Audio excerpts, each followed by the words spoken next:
Welcome dear friends. In this video we will discuss sentence correction portion of CSS English paper of the year 2005. So let's start. Sentence number 1 is, what does a patient tell a doctor?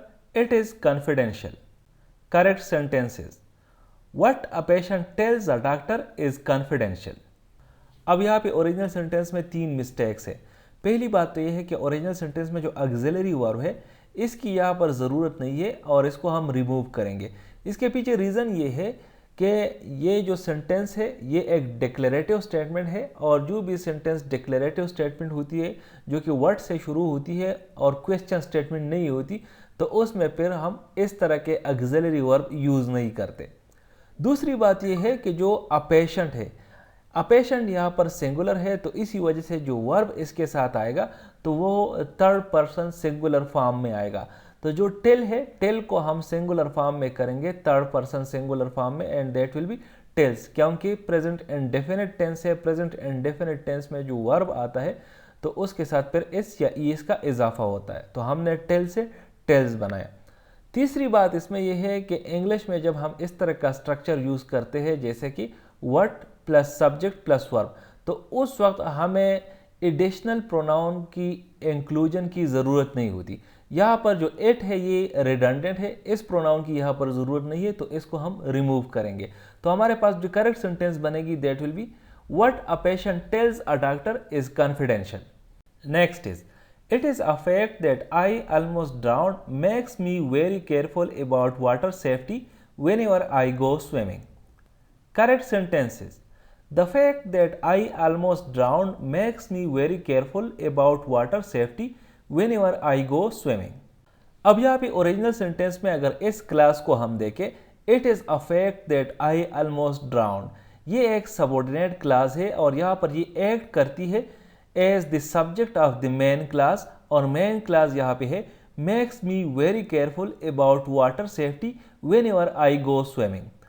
तो यहाँ पर sentence को अगर हम grammatically correct करना चाहते हैं तो हमें ज़रूरत है कि हमें इंट्रोड्यूस करें दी, जो आर्टिकल दी है उसको इंट्रोड्यूस करें बिफोर फैक्ट। ये इसीलिए कि हम इंडिकेट करें कि जो नाउन है fact, it is being refer to specifically. तो इसी तरह से हमारे सेंटेंस ये यहाँ पर जो है ना क्लैरिटी भी उसमें आएगी और कोहेरेंस भी आएगी और ग्रामेटिकली करेक्ट भी बन जाएगी। तो करेक्ट सेंटेंस हमारे साथ जो बनेगी that is, the fact that I almost drowned makes me very careful about water safety whenever I go swimming. Next is, did they not consider this as quite convincing. Correct sentence is, did they not consider this as quite convincing. अब यहाँ पे original sentence में correction के लिए हम Q U आई E T वाले quite को हम रिप्लेस करेंगे Q U I T E. जो करेक्शन के लिए हमने क्वाइट यूज़ किया है Q U I T E, इसके माने है कंसिडरेबल एक्सटेंट और degree which fits the context of the sentence, जो कि इंडिकेट करता है अ हाई लेवल ऑफ कन्विंसिंगनेस। जो ओरिजिनल सेंटेंस में क्वाइट यूज़ हुआ है क्यू यू आई ई टी, इसके माने हैं making little or no noise. तो यहाँ पर सेंटेंस के अगर हम कंटेक्स्ट को देखें तो यहाँ पर ये कोई सेंस नहीं बनाता, इसी वजह से हमने Q U I T E वाला क्वाइट यूज़ किया है। तो हमारे पास जो करेक्ट सेंटेंस बनी है that is, did they not consider this as quite convincing. Next is, Saint Peter's at Rome is the largest of all other churches. Correct sentence is, Saint Peter's Basilica in Rome is the largest of all the churches. अब यहाँ पे original sentence में हमने 3 correction की। पहली बात तो ये है कि जो सेंट पीटर्स है it should be sent Peter's basilica. एक तो ये है कि जो सेंट है एस टी इसके आगे डॉट आएगा और पूरा नाम हम लिखेंगे Saint Peter's Basilica to refer specifically to the church in रोम।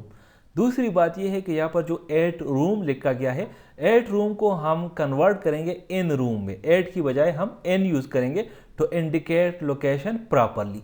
तीसरी बात यह है कि of all other churches, of all other churches को हम लिखेंगे of all the churches to make the comparison clear and grammatically correct. तो हमारे पास जो करेक्ट सेंटेंस बन गई है that is, Saint Peter's Basilica in Rome is the largest of all the churches. Next is, the amount they receive in wages is greater than 20 years ago. Correct sentence is, the amount they receive in wages is greater than it was 20 years ago. अब यहाँ पे original sentence में correction के लिए हमने then के बाद एक फ्रेज ऐड किया, it was, to complete the comparison structure.